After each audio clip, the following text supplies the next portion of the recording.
Praise the lord. ప్రభు అయిన యేసుక్రీస్తు నామంలో మీ అందరికీ మా హోసన్నా మినిస్ట్రీస్ తరపున హృదయపూర్వకమైన వందనాలు తెలియపరుస్తున్నాను. ప్రభు మిమ్మల్ని దీవించి ఆశీర్వదించునుగాక. ప్రియులారా, పరిశుద్ధ గ్రంథంలో ఈ రోజున 2వ కీర్తన మొదటి వాక్యాన్ని నేను చదువుతున్నాను. అన్యజనులు ఎలా అల్లరి రేపుచున్నారు, జనములు ఎలా వ్యర్థమైన దానిని తలంచుచున్నవి. చూడండి, ఈ వాక్యంలో జనులు అల్లరి రేపుచున్నారంట. ఈరోజు ఇటు చూచినా కూడా ఏదో ఒక అల్లరి మనం వింటూనే ఉన్నామండి, మనం చూస్తూనే ఉన్నాం. ఈ అలజడులకు, ఈ అల్లరులకు అంతం ఎప్పుడో మనకు తెలియట్లేదు. ఒకటి పోతే మరొకటి, ఒకటి పోతే మరొకటి. ఈ రోజున అలజడులు అనుక్షణం మనం చూడవలసి వస్తుంది. ఒకవైపు మతపరంగాను, మరోవైపు రాజకీయంగాను, మరోవైపు మారుతున్న పరిస్థితుల ప్రభావాల వలనను పలు విధాలుగా ఈ రోజున అల్లరి మన కనుల ఎదుట కనబడుతుంది, మన చెవులకు వినబడుతుంది. అయితే ఈ వాక్యంలో నేను మీతో చెప్పాలనుకున్నది, జనములు ఎలా వ్యర్థమైన దానిని తలంచుచున్నవి. ఒక విధంగా ఈ అల్లరులు కానివ్వండి, ఈ అలజడులు కానివ్వండి, వీటికి కారణం ఏంటి అనంటే వ్యర్థమైన దానిని తలంచుకోవడం, ఉపయోగకరమైన దానిని విడిచిపెట్టి ఆశీర్వాదకరమైన వాటిల్ని వదులుకొని వ్యర్థమైన వాటి మీద మనసు పెట్టి వాటిని తలంచుకుంటున్నారంటే నిజమే. ఈరోజు మనిషి సమసమాజంలో మానవత్వం కలిగి బ్రతకడానికి ఎన్నో సుగుణాలు నేర్చుకొనవలసి ఉంది. ప్రేమ ఆప్యాయతలకు దూరమైపోతున్నాడు మనిషి. అనురాగ బంధాలకు ఈ రోజున దూరాన నిలబడుతున్నాడు. గుండెను రాతిగా చేసుకొని ఏదో పరిధులు ఉంచుకొని బ్రతుకుతున్నాను అన్నట్లుగా ఏదో యాంత్రికంగా సంపాదించుకోవడం, కూడగట్టుకోవడం, మూటగట్టుకోవడమే కానీ జీవితానికి ఉండవలసిన రమ్యతను, సంతోష సమాధానములను పోగొట్టుకొని బ్రతుకుతున్నాడు. కుటుంబంలో నెమ్మది, సంతోషాన్ని, కుటుంబంలో ఉన్నటువంటి ఆశీర్వాదకరమైన దీవెనకరమైన అనుభవాల్ని మనిషి పోగొట్టుకొని ఏదో సంపాదిస్తున్నాను ఆనందంతో బ్రతుకుతున్నాడు. ప్రియులారా, ఈ రోజున ఈ వ్యర్థమైన వాటి యందు మనసు పెట్టడం మానుకుని ఈ వ్యర్థమైన వాటిని తలంచుకోవడం విడిచిపెట్టి శ్రేష్టమైనవి ఎన్నో ఉన్నాయి, ఆ శ్రేష్టమైన వాటిని నేర్చుకోవాలి, పొందుకోవాలి, వాటిని అవలంబించాలన్న ఆశ మానవుని హృదయంలో ఎప్పుడు కలుగుతుందో అప్పుడే ఒక దీవెనకరమైన బ్రతుకుని బ్రతకగలుగుతామనేది మన వాక్యంలో నేర్చుకోవాలండి. ఆచారాలు కానివ్వండి, సాంప్రదాయాలు కానివ్వండి, కొన్ని ఎదుటి వ్యక్తికి బాధ కలిగించే అనుభవాలు కానివ్వండి, ఇలాంటి వ్యర్థమైన వాటిని మనం విడిచిపెట్టాలి, వాటికి దూరాన ఉండాలి. ఈ వ్యర్థమైనవి మనకు కలిగించే హానికరమైన వాటిని వివేచించాలి. ఆ మనిషికి ఆహారం కావాలి, ఎలాంటి ఆహారం తీసుకోవాలి, మనిషి సమసమాజంలో విలువగా ఘనతగా ఉండడానికి కొన్ని ధరించుకొనవలసి ఉన్నవి, కొన్ని అవలంబించవలసి ఉన్నవి, అవి ఏంటి అని గ్రహించి వ్యర్థమైన వాటి మీద మనసు పెట్టక వాటిని తలంచుకొని శపింపబడిన అనుభవాల్లోనికి వెళ్లకుండా కాస్త ఉపయోగకరమైనవి, శ్రేష్టమైనవి మనం వివేచించవలసిన అవసరం ఎంతైనా కూడా ఉందండి. ప్రియులారా, పరిశుద్ధ గ్రంథంలో భక్తుడైన యోబు ఒక మాట చెప్తాడు, వ్యర్థమైన వాటిని చూడకుండా నా కనులను త్రిప్పివేయము అని. నేను అంటాను, ఆయన చూడడానికి ఇష్టపడలేదు, మరి మనం సంపాదించుకొని తీసుకొచ్చి ఇంట్లో పెట్టుకుంటున్నాం.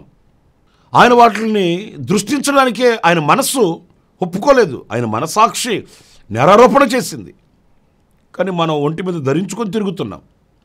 ఇవి ఒకవేళ ఏంటి అని నేను చెప్తే మీకు బాధ కలుగుతుందేమో. కాస్త వివేకం కలిగి ఆలోచించి కుటుంబానికైనా, వ్యక్తిగత జీవితానికైనా, ఆధ్యాత్మికమైన జీవితానికైనా ఏది మనకు అవసరం, ఏది శ్రేష్టమైనది, ఏది రమ్యమైనది, ఏది దీవెనకరమైనది అని యోచించి వ్యర్థమైన వాటి యందు మనసు పెట్టకుండా శ్రేష్టమైన వాటి మీద మన ధ్యాస పెట్టవలసి ఉందండి. ఉదాహరణకు నేను చిన్న మాట చెప్తాను. సౌలుని దేవుడు అమాలేకీయులను హతం చేసి రమ్మని పంపించాడు. ఎంత బృహత్తరమైన బాధ్యతని భుజస్కంధాల మీద పెట్టాడు. ఎంత ఘనమైన పని దేవుడు అతన్ని నమ్మి అతనికి ఇచ్చాడు. కానీ సౌలు చరిత్ర మనకు చెప్తున్నది ఏంటి? అక్కడికి వెళ్ళి శ్రేష్టమైన దేవుని మాటను తిరస్కరించి, ధిక్కరించి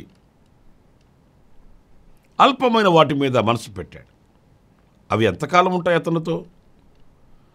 అతను సంపాదించుకున్న ఎడ్లు కానివ్వండి, ఒంటెలు కానివ్వండి, గుర్రాలు కానివ్వండి, రథాలు కానివ్వండి, ఏదైనప్పటికీ కూడా ఆ ఆస్తి ఎంతకాలం ఉంటుందా? ఆయనతో చిరకాలం నేను నీతో ఉంటాను, నీ రాజ్యాన్ని స్థిరపరుస్తానని చెప్పిన దేవుని మాటను ధిక్కరించి అల్పమైన వాటి మీద మనసు పెట్టాడు.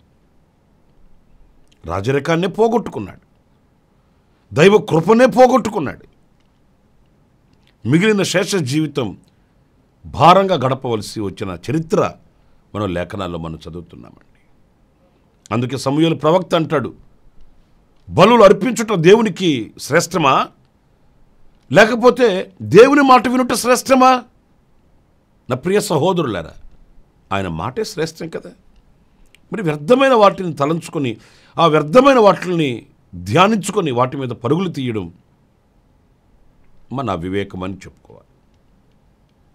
మరి కొంతమంది ఆ వ్యర్థమైన తలంపులు, ఆలోచనలు, ఫ్యూచర్ను గురించి, ఇలా అయిపోద్దేమో, అలా అయిపోద్దేమో, నాకు మరలా ఆరోగ్యం కుదుటపాటు కాదేమో, నేను నా కుటుంబాన్ని దీవెనకరంగా చూడలేనేమో, నేను నా కుటుంబాన్ని పోషించుకోలేని పరిస్థితికి వస్తానేమో, ఇలాంటివి వ్యర్థమైన ఆలోచనలు మనసును వేధిస్తూ ఉంటాయండి. అది మన పని కాదు. ఎందుకంటే మన కాలగతులు ఆయన వశంలో ఉన్నాయి. ఆయన మనల్ని నడిపిస్తాడు, ఆయన మనల్ని దీవిస్తాడు, గమ్యం చేరుస్తాడు. ఏ సమయంలో ఏది కావాలనో ఆయనకు బాగా తెలుసు. అందుకే వాక్యం అంటుంది, మీ చింత యావత్తు నా మీద వేయండని ప్రభు చెప్తున్నాడు. ఆయనను విశ్వసించమని, ఆయనను నమ్ముకొనమని ఆయన మరి ప్రకటిస్తున్నాడు.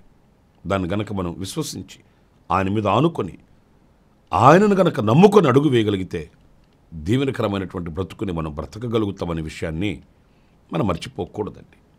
మరొక మాట, యెషయా గ్రంథం 5వ అధ్యాయం 21వ వాక్యంలో మనం చదివినప్పుడు, తమ దృష్టికి తాము జ్ఞానులమనియు తమ ఎన్నికలో తాము బుద్ధిమంతులనియు తలంచుకున్న వారికి శ్రమ. వీళ్ళేం తలంచుకుంటున్నారట? తమ దృష్టికి తాము జ్ఞానులమని, ఎన్నికలో తాము బుద్ధిమంతులని, అంటే నా అంతటి బుద్ధిమంతుడు లేడు, నా అంతటి జ్ఞాని లేడు అని తలంచుకుంటున్నారట. ప్రియులారా చూడండి, మనిషి ఈ రోజున ఏదేదేదేదో తలంచుకొని దేవునికి దూరమైపోతున్న సంగతి గుర్తించట్లేదండి. ఎన్నో ఆలోచనలు మనసుకు వస్తాయి. వాటిని చెరపట్టి మనసుని మనము బంధించి, మనం ఎవరమో మనం గ్రహించి దైవశక్తికి మనల్ని మనం అప్పగించుకోవాలనే, కానీ మనము విర్రవీగి మనలో ఏదో శక్తి ఉందని భ్రమపడడం ప్రమాదకరం కాదంటారా? ప్రియ దేవుని బిడ్డలారా గమనించండి.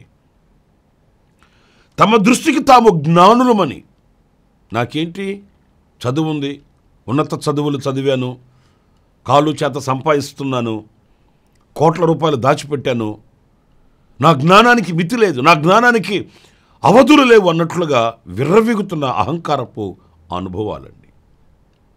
మరొక మాట కూడా దేవుని వాక్యం అంటుంది, తమ దృష్టికి తాము నీతిమంతులుగా, తమ దృష్టికి తాము వెళుతున్న మార్గం సరైనదిగా తలంచుకొని అనుకుంటుంటారట. దాని పర్యవసానం ఏంటంటే మరణము, చీకటి. గనుక నా ప్రియ సహోదరులారా, మనల్ని మనం చూసుకొని మనం అహంకారంతో మాట్లాడడం కాదు, కానీ సర్వశక్తి కలిగిన దేవుని ఎదుట మనం నిలబడాలి. పరిశుద్ధుడైన పౌలు చక్కటి మాట చెప్తాడండి. ఆయన గమనీయులు పాదాల దగ్గర విద్యాభ్యాసం చేసినవాడు, ఎంతో జ్ఞాన సంపద కలిగినవాడు. కానీ తనను తాను చూసుకున్నప్పుడు ఆయనకు అతిశయం కలగలేదు. ఆయన అన్నాడు, నేను పాపులలో ప్రధానుడను అన్నాడు. ఇంకా అంతకు మించిన స్టేట్మెంట్ ఇంకొకటి అవసరం లేదండి. ఏదో తెలుసో తెలియక నేను చేశాను, నేను నీతిమంతుణ్ణి, ఏదో జరగకూడని జరిగిపోయింది అంతేకాని నేను ఎప్పుడు పరిశుద్ధుడినే అట్లాగా చెప్పలేదు. క్రీస్తు యేసు ఎదుట తనను తాను చూసుకున్న వ్యక్తి ఆ రీతికి దిగి వస్తాడు. నేను పాపులలో ప్రధానుడను, హింసకుడను, దూషకుడను అన్నాడే కానీ నేను జ్ఞానం కలిగిన వాడిని, నేను బలవంతుడైన వాడిని, ఒకప్పట్లో నేను ఇట్లాగా, ఒకప్పట్లో నేను ఇంత వీరుణ్ణి, శూరుణ్ణి అలా అనలేదు. గత జీవితాన్ని ఇంకా ఆయన హృదయంలో ఉన్న భాషని మనం చూస్తే గత జీవితాన్ని పెంటతో సమానంగా ఎంచుకున్నాను అన్నాడు. ప్రియులారా, అది ఆధ్యాత్మికమైన జీవితంలో ఉన్నత స్థితికి తీసుకుని వెళుతుంది ఆ అనుభవం. అంతేగాని నేను నేను నేను నా అనే ఈ అహంకారపు అనుభవాలన్నీ కూడా నాశనానికే తీసుకుని వెళుతాయండి. అందుచేత వారికి శ్రమ కలుగుతుందని వాక్యం చెప్తుంది. ఎవరైనా క్రీస్తు యేసునందు అతిశయిస్తే వానికి మేలు కలుగుతుందేమో, కానీ క్రీస్తు యేసు ఎదుట తన బుద్ధిహీనతను ఎరుగకుండా ప్రవర్తిస్తే వానికి శ్రమే కలుగుతుంది. మరి ఈ రోజున శిరస్సు వంచి నమస్కరిస్తూ ఆయనను కొనియాడుతూ ఉన్నామా? మనల్ని మనం గణపరుచుకుంటూ నాకేంటిలే అన్న అహంకారంతో అడుగులు వేస్తే అంధకారమే మిగులుతుందనే విషయాన్ని మర్చిపోకూడదండి. చివరగా మరొక మాట నేను మీకు జ్ఞాపకం చేస్తాను. కొరింథీ సంఘానికి పరిశుద్ధుడైన పౌలు రాసిన మొదటి పత్రిక 10వ అధ్యాయం 12వ వాక్యం చదివితే, తాము నిలుచున్నానని తలంచుకున్నవాడు పడకుండానట్లు జాగ్రత్తగా చూసుకొనవలెను. పిల్లలారా చూడండి, ఇక్కడ తాను నిలుచొని ఉన్నాను అని అనుకున్నవాడు పడిపోకుండా జాగ్రత్త కలిగి ఉండాలంట. నిలుచొని ఉన్నాను అని తలంచుకోవడం తప్పేమీ కాదు, కానీ ఆ నిలుచొని ఉన్నాను అనే ఆ అనుభవంలో నిర్లక్ష్య స్వభావం గనక ప్రారంభమైతే ఆ నిలుచున్నవాడు ఎప్పుడు పడిపోతాడో తెలియదండి. అందుచేత నిలుచొని ఉన్నాను అని తలంచుకున్నవాడు జాగ్రత్త కలిగి ఉండాలి. ఈ రోజున విశ్వాసములో నుంచి సులువుగా సాతాను తప్పించేస్తున్నాడండి. ఆ సాతాను యొక్క శోధనల్ని, సాతాను యొక్క అగ్ని బాణములను గుర్తించని వారై విశ్వాసహీనులైపోతున్నటువంటి కఠోరమైన దినాలు ఇదిగో ఈ దినాలండి. తెలియకుండానే శుతిమెత్తగా సాతానుగాడు వంచన చేసి అధోపాతాళానికి ఈ రోజున విశ్వాసం ఈడ్చుకుని వెళుతున్నాడు.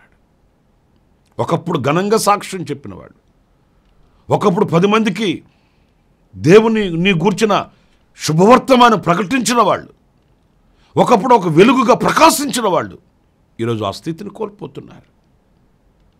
దేవుని సన్నిధి మీద ఉన్న మక్కువ, దేవుని వాక్యం మీద ఉన్నటువంటి అభిష్టం, దేవునితో వాడుకున్న అత్యున్నతమైన సహవాస సంబంధం, ఇవన్నీ రాను రాను రాను రాను తగ్గిపోతూ ఉన్నాయి. పిల్లల పరిస్థితులు అలాగా కొడబలికి వచ్చినట్లుగా పర్వతంలాగా ముందు నిలబడుతున్నాయి. ఆ పర్వతం ఎదుట కుప్పకూలిన అనుభవాలే మిగిలిపోతున్నాయి. ఎప్పుడు కూడా మనం ఒక ధీమా, నేను నిలబడి ఉన్నాను అని అనుకోకూడదండి. ఇక్కడ నేను మీకు పేతురు విషయం జ్ఞాపకం చేస్తాను. ప్రభు పరుగు పరుగున వచ్చి పేతురుతో చెప్పాడు, పేతురు జాగ్రత్తగా ఉండు, సాతాను నిన్ను జల్లెడలో వేసి జల్లించడానికి వస్తున్నాడు.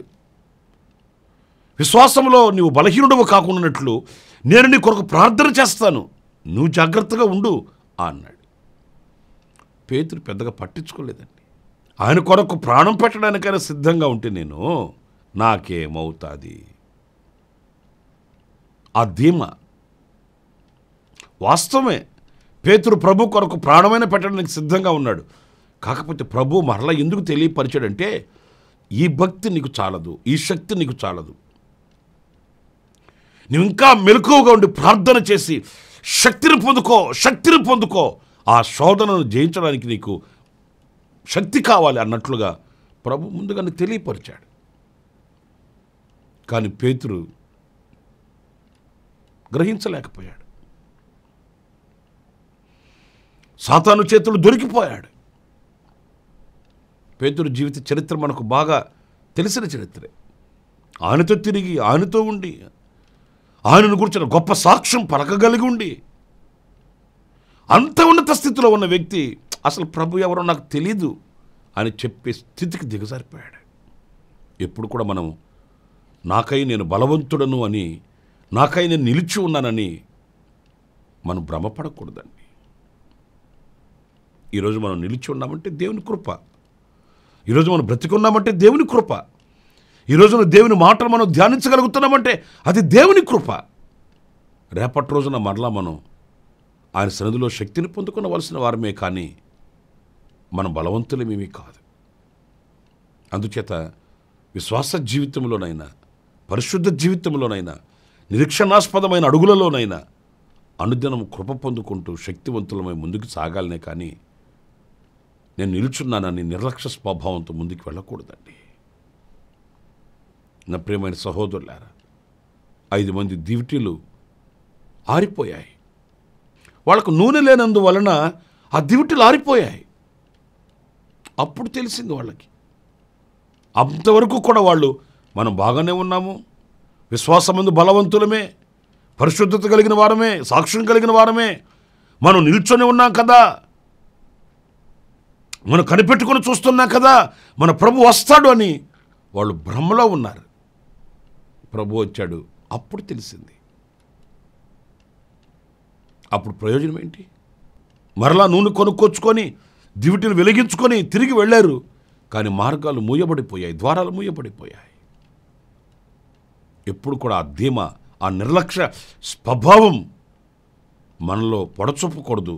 జాగరూకులమై ఉండవలసిన అవసరం ఎంత మన మీద ఉంది అనే విషయాన్ని మర్చిపోకూడదండి. వ్యర్థమైన వాటిని తలంచకూడదు.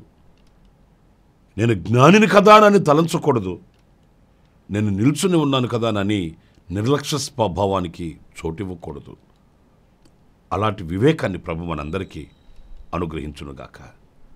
ప్రభు మనల్ని చేపట్టి నడిపించునుగాక. తలలో ఉంచండి, ప్రార్థన చేసుకుందాం. కృపా సత్య సంపూర్ణుడ, జీవాధిపతి అని ప్రభువా మీకు వందనాలు. మాకు కావలసిన జాగ్రత్తలు నీ లేఖన భాగాలలో నుండి మేము ధ్యానించగలిగాం. ఆ రీతిగా మా తలంపులను చెరపట్టడానికి మీరు మాకు శక్తిని, కృపను అనుగ్రహించి నడిపించమని మమ్మల్ని మీ చేతులకు సమర్పించుకుంటూ యేసు నామములో ప్రార్థించి వేడుకొనుచున్నాను తండ్రి. ఆమేన్, ఆమేన్. ప్రభు మిమ్మల్ని దీవించి ఆశీర్వదించునుగాక. నా దేవుని సన్నిధి సదాకాలం మీకు తోడే ఉండుగాక. జన్మదిన శుభవేడుకలు జరుపుకుంటున్న మీ అందరికీ నా దేవుని కనికరం, కటాక్షం తోడే ఉండుగాక. కన్నీళ్లలో ఉన్నవారి కన్నీళ్లు తొలుగుగాక, కష్టకాలం తొలగునుగాక. కరుణామయుడు మిమ్మల్ని దీవించుగాక. ఆమేన్. ప్రతి దినము ఈ అనుదిన కృపాను సందేశాల కొరకు, ఇంకా మరిన్ని ఆత్మ సంబంధమైన సందేశాల కొరకు ఈ మా యూట్యూబ్ ఛానల్ ని సబ్స్క్రైబ్ చేసుకోండి. Pastor Ramesh, Kosanna ministries.